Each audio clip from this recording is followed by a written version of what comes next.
언젠가 한번 소개를 한 적이 있습니다. 세계에서 가장 영향력 있는 방송인, 세계에서 가장 영향력 있는 여성으로 꼽힌 사람 가운데 오프라 윈프리라고 하는 여성이 있습니다. 이 여성은 참 불우한 어린 시절을 보냈던 사람이었는데, 인종차별이 심한 미시시피주 산골에서 흑인 사생아로 태어나게 됩니다. 그리고 6살 때까지는 외가에서 지내고, 그 후 13살 때까지는 파출부로 일하는 편모스라에서 지내게 됩니다. 열악한 환경에서 자랐던 그녀는 어려서 마약을 배웠고, 그리고 자기도 어린 시절에 미혼모가 되었고, 그리고 때로는 소녀 감호원에 살면서 참 불우한 어린 시절을 보내게 됩니다. 오프라 윈프리는 자신의 자서전 속에서 자기의 지난 어린 시절들을 돌아보며 말하기를, 두려움을 이길 수 있는 길은 오직 신앙밖에 없었다라고 고백을 합니다. 그리고 하나님에 대한 믿음으로 고난을 헤쳐나갈 수 있는 힘을 얻게 되었다라고 고백을 합니다. 어린 시절에 아픔을 안고 살았던 그녀가 훗날 방송인이 되어서 다른 사람들의 아픔을 들어주고 공감하고 또 함께 아파하면서 방송을 할 때 많은 사람들이 그녀의 방송을 통해서 위로를 받게 되는데, 그녀가 책 한 권을 소개를 하면 그 책이 그 다음 날부터 베스트셀러가 되었고, 그리고 그녀가 고아원에 대한 이야기를 하게 되면 고아원에는 엄청난 기부금이 들어오게 되었다고 합니다. 그녀가 방송에서 하는 한마디 한마디들은 많은 사람들에게 깊은 영향력을 미쳤던 것입니다. 이 오프라 윈프리의 자서전에 보면 사명에 대해서 이야기를 하는데, 사람이 사명을 알 수 있는 4가지의 방법이 있다라고 이야기를 합니다. 먼저 첫 번째는, 내가 남들보다 더 가진 것이 있다면 그것은 사명이라고 말합니다. 그리고 두 번째, 나에게 남들보다 더 아픈 상처가 있다면 그것 또한 사명이라고 말합니다.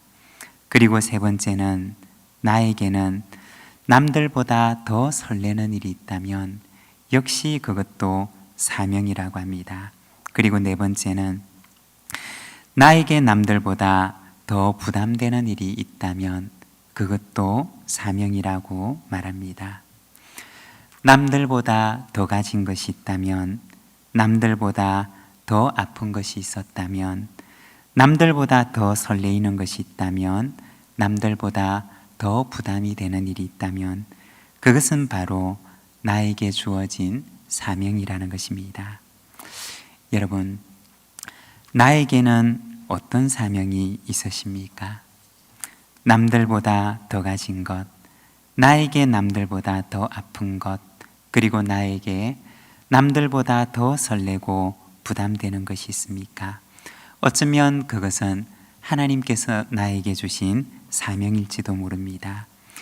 우리에게 주어진 짧은 시간, 나에게 맡기신 사명을 우리가 잘 감당하여서 주님 앞에 서는 그날 칭찬이 있는 삶을 살아가는 저와 여러분의 삶이 되시기를 바랍니다.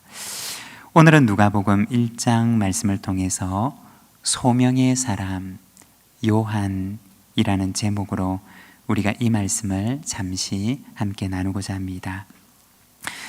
우리가 성경을 보게 되면 이 요한이라고 하는 사람은 어려서부터 오직 한 길을 우직하게 걸어갔던 사람이었습니다.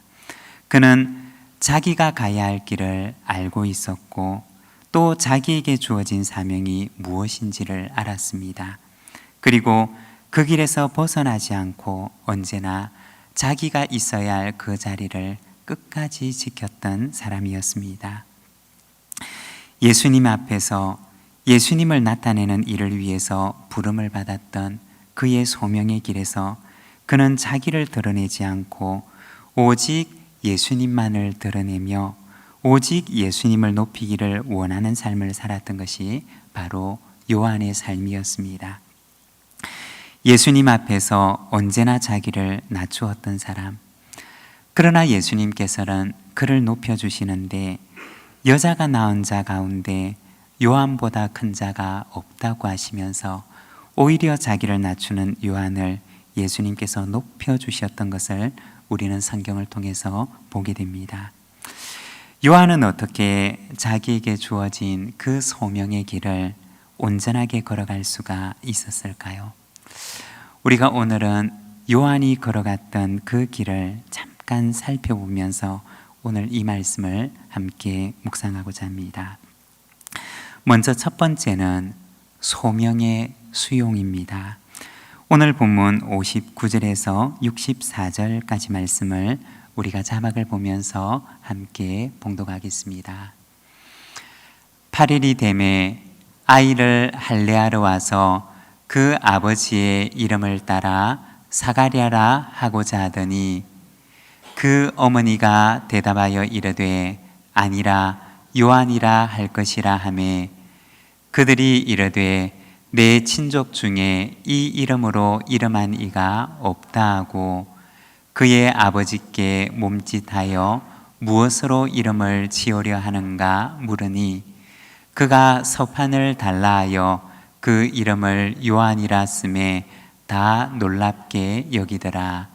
이에 그 입이 곧 열리고 혀가 풀리며 말을 하여 하나님을 찬송하니. 여기에 보면 요한이 태어난 지 8일째 되던 날에 그는 할례를 받게 됩니다. 그 당시에는 할례를 받을 때 아이의 이름을 지어주었다고 합니다.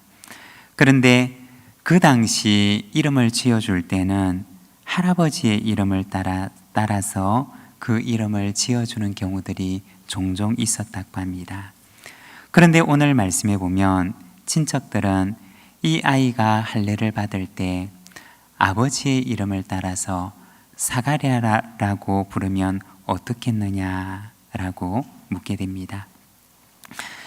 아마도 친척들이 이렇게 제안을 했던 것은 갑작스럽게 언어장애를 입게 된 아버지 사가랴를 위로하는 의미로 그 아들의 이름을 아버지의 이름을 따라 불렀으면 어떨까 하는 마음으로 제안을 했으리라 여겨집니다. 그런데 어머니 엘리사벳도 그리고 아버지 사가랴도 그 제안을 거절하게 됩니다. 그리고 이 둘은 동일하게 그 아이의 이름을 요한이라고 부르겠다고 말하게 됩니다. 왜 그랬던 것일까요? 당시 관습에 따르면 가족들의 이름을 따라서 이 아이의 이름을 붙이는 것이 관례였는데 왜 사가랴와 엘리사벳은 요한이라고 하는 이 이름으로 굳이 이 아이의 이름을 삼아 부르고자 했던 것일까요? 그것은 우리가 앞선 말씀에 보게 되면 천사 가브리엘이 사가랴에게 나타나서 전해주었던 말 때문이었는데 누가복음 1장 13절의 말씀을 보면 이렇게 말씀을 합니다. 천사가 그에게 이르되 사가랴여 무서워하지 말라. 너의 간구함이 들린지라. 내 아내 엘리사벳이 내게 아들을 낳아주리니 그 이름을 요한이라 하라. 우리가 앞선 말씀을 보게 되면 천사 가브리엘은 사가랴에게 나타나서 태어날 아이의 이름과 그리고 그 아이를 향한 하나님의 계획에 대해서 이야기를 해주게 됩니다. 그러면 이 천사의 이야기를 들었던 사가랴가 보인 첫 번째 반응은 무엇이었을까요? 우리가 앞선 말씀을 보게 되면 사가랴는 그 천사의 이야기를 듣고서 제가 그것을 어떻게 알 수가 있겠습니까?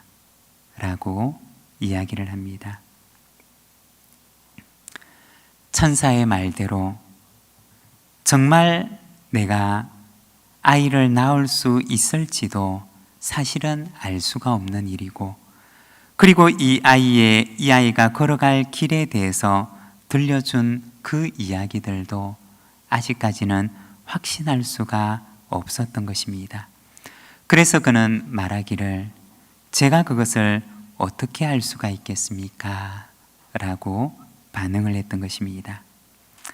그러자 천사 가브리엘은 사가랴에게 말하기를 보라, 이 일이 되는 날까지 내가 말 못하는 자가 되어 능히 말을 못하리니 이는 내가 내 말을 믿지 아니함이거니와 때가 이르면 내 말이 이루어지리라. 사가랴의 그 불신의 반응에 대해서 천사 가브리엘은 그의 불신으로 인해서 잠시 동안 그가 말하지 못하게 될 것이다 라고 일러주게 됩니다. 그리고 오늘 본문 말씀에 보면 시간이 지나고 천사가 전해주었던 그 말대로 아이가 태어나게 되었고 또 이 아이의 이름을 짓게 되는데 이 두 부부는 천사가 들려주었던 그 말대로 아이의 이름을 요한이라고 짓게 됩니다. 아이의 이름을 요한이라고 부르기로 한 것에는 어떤 의미가 있는 것일까요? 거기에는 아이를 향해서 들려주었던 그 하나님의 계획을 이 두 부부가 받아들이기로 그리고 수용하기로 결심했다는 것을 의미하는 것이었습니다. 내 뜻대로 이 아이를 키우지 않을 것이고 하나님의 뜻을 따라서 하나님의 소명을 다하는 하나님의 자녀로 키울 것을 받아들이고 수용했음을 의미하는 것입니다. 여러분, 하나님의 자녀를 키우는 가정이 감당해야 할 사명이 무엇일까요? 하나님께서 우리의 가정에 자녀라고 하는 선물을 주시는데 이 자녀라고 하는 선물을 키우는 그 가정이 감당해야 하는 사명은 무엇일까요? 그것은 우리의 가정에 주신 이 자녀가 이 자녀를 소명의 사람으로 키우는 것입니다. 하나님께서 그에게 주신 소명을 잘 감당할 수 있도록 실력을 갖추고 신앙을 갖추고 성품을 갖춘 아이로 기르는 것입니다. 그것이 하나님의 자녀를 기르는 가정의 양육의 책임이라는 것입니다. 모든 사람은 각자를 향한 부르심이 다르고 또한 감당해야 하는 사명도 다릅니다.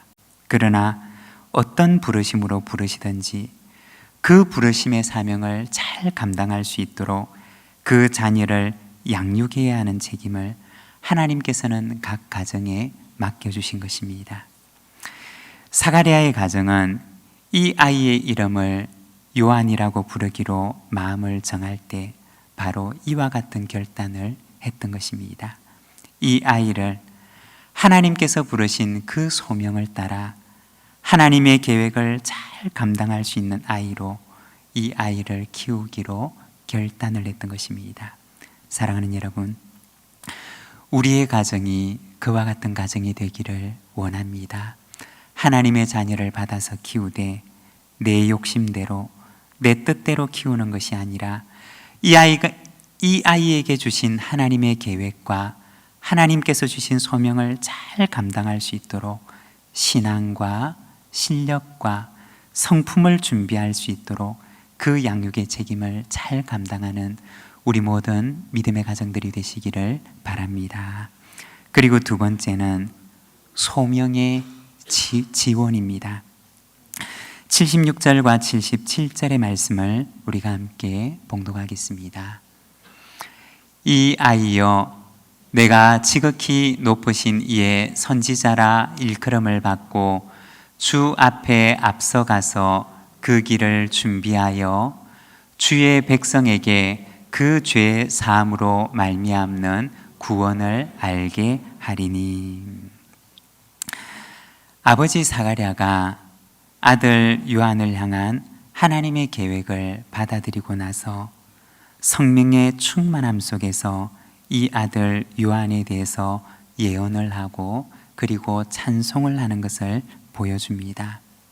그는 예언하고 찬송하기를 주님 앞에서 주님의 길을 준비하고 주님의 구원을 알리는 사명을 감당하게 될 것에 대해서 말을 합니다. 그리고 이 이후로 요한의 부모였던 사가랴와 엘리사벳에 관한 기록들은 더 이상 나타나지를 않습니다. 그러면 이제 기록 속에서 나타나지 않은, 기록 속에서 사라져버린 이 두 부부는 그 이후로 어떻게 지냈던 것일까요? 아마도 생각건대 이 사가랴와 엘리사벳은 그 아들 세례 요한을 위한 보이지 않는 기도의 후원자가 되었을 것입니다. 요한이 가브리엘 천사가 일러주었던 그 하나님의 계획을 따라서 소명의 길을 잘 감당하는 자가 되도록 이 두 부부는 그 요한의 평생에 그 아이를 위해서 기도하는 기도의 후원자가 되었을 것입니다. 언젠가 선교사에 아주 잘 알려진 한 선교사님에 대한 이야기를 들었던 기억이 있습니다. 이 선교사님이 남겼던 너무나 위대한 업적과 헌신적인 삶으로 인해서 어떤 분이 이분의 생애를 연구하고 또 이분의 생애에 대한 글을 적는데, 이분이 그토록 힘있는 사역을 한 뒤에는 보이지 않는 무언가가 있었다는 사실을 알게 되었습니다. 그것은 바로 이분의 그 힘있는 사역 뒤에는 그를 위해서 기도하는 이분의 누나의 간절한 기도가 있다는 사실을 알게 되었습니다. 이 선교사님의 누나는 병으로 인해서 언제나 침대에서 기도하는 것 외에는 아무것도 하실 수가 없는 분이셨는데, 이 선교사님이 그토록 힘있는 사역을 한 뒤에는 일평생 그 동생을 위해서 기도했던 누나의 기도가 있었다는 사실을 알고 또 그것을 기록하고 이야기를 하는 것을 들은 기억이 있습니다. 세례 요한이 주님 앞에서 그토록 겸손하고 그리고 죄에 대해서는 그토록 용기 있게 선포했던 그 뒤에는 무엇이 있었던 것일까요? 가브리엘 천사는 이 요한에 대해서 말하기를 그가 장차 엘리야의 심령과 능력으로 주의 백성들을 준비하는 사역을 감당하게 되리라고 하였는데, 정말 이 요한이 엘리야의 심령과 능력을 가지고 사역을 했던 그 힘있는 사역 뒤에는 무엇이 있었던 것일까요? 바로 거기에는 그가 가야 할 길을 위해서 일평생 기도했던 그의 아버지 사가랴와 그의 어머니 엘리사벳의 기도가 있었을 것입니다. 그리고 그 기도 위에서 요한은 자신에게 주어진 그 소명의 길을 흔들리지 않고 마지막 순간까지 힘있게 그 길을 끝까지 걸어갈 수가 있었을 것입니다. 사랑하는 여러분, 요한의 가정과 같이 우리의 가정도 그와 같기를 원합니다. 자녀들이 그리고 남편이, 아내가 하나님 앞에 소명의 삶을 살 수 있도록, 그 소명을 온전히 감당하는 삶을 살 수 있도록 우리가 서로를 위해서 기도의 후원자가 되는 우리의 가정들이 되기를 소망합니다. 이러한 기도의 후원자가 있을 때 바로 그 위에 힘있게 주어진 소명의 길을 감당할 수가 있을 것입니다. 그리고 세 번째는 소명을 위한 준비입니다. 80절의 말씀을 우리가 함께 봉독하겠습니다. 아이가 자라며 심령이 강하여지며 이스라엘에게 나타나는 날까지 빈들에 있으니라. 아멘. 여기에 보면 요한의 성장을 보여주고 있습니다. 요한은 신체적으로도 성장하고 또한 그의 심령이 강건해지고 빈들에서 자기를 준비하는 모습을 보여줍니다. 아마도 요한은 가장 먼저 그의 부모님으로부터 가정에서 자신을 향한 하나님의 소명의 말씀을 듣게 되었을 것입니다. 그리고 어린 시절 그는 하나님의 개인적인 부르심을 그는 경험했을 것입니다. 그리고 나아가서 자기에게 주어진 그 소명을 잘 감당할 수 있도록 그의 영성과 경건의 능력을 준비하게 됩니다. 그리고 오늘 말씀에 보면 소명을 위해서 자기를 준비하는 시간을 가지고 있는 요한의 모습을 보여줍니다. 사랑하는 여러분, 우리는 모두가 다 소명의 사람입니다. 각자에게 맞는 사명을 가지고 하나님께서는 우리를 부르십니다. 요한의 가정처럼 우리 온 가족들이 하나님 앞에서 소명의 길을 끝까지 잘 걸어갈 수 있도록 서로를 위한 기도의 후원자가 되고 또 우리 자신이 경건의 능력으로 하나님 앞에 이 소명의 삶을 잘 감당할 수 있도록 자기를 준비하는 자가 되는 저와 여러분의 삶이 되시기를 바랍니다. 오늘 우리에게 주신 말씀을 생각하며 우리 시간 함께 기도하기를 원합니다. 하나님께서는 오늘도 우리를 소명으로 부르십니다.